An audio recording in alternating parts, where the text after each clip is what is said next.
K. புவனேஸ்வரியின் புதுமையான படைப்பு AI தொழில்நுட்பத்தில் அறம் வளர்ப்போம். இந்த வீடியோவில் வாய்ச்சவடால் என்ற அறவார்த்தைக்கான விளக்கம் விவரிக்கப்பட்டுள்ளது. வாய்ச்சவடால் ஆரவாரமாக பேசுவது, ஆர்ப்பாட்டம் பேச்சில் மட்டுமே, செயலில் அல்ல.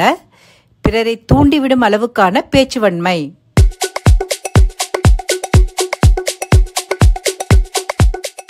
தன்னால் எதையும் சுலபமாக செய்துவிட முடியும் என்பது போன்ற அல்லது தனக்கு எதுவும் பெரிதல்ல என்பது போன்ற தோரணையை ஏற்படுத்தும் ஆரவார பேச்சுக்கு வாய்ச்சவடால் என்று பெயர். ஆர்ப்பாட்டமான பேச்சு திறமையுடன் வாய்ச்சவடால் செய்பவர்களால் பெரும்பாலும் பேசுவதை செயலில் காட்ட முடியாது. பிறரை தூண்டிவிடும் அளவுக்கு வாய்ச்சவடால் செய்து பேசுபவர்களின் திறமை மேடை பேச்சுகளுக்கும் மார்க்கெட்டிங் பணிகளுக்கும் மட்டுமே பொருத்தமாக இருக்கும். வாழ்க்கைக்கு ஒத்து வராது.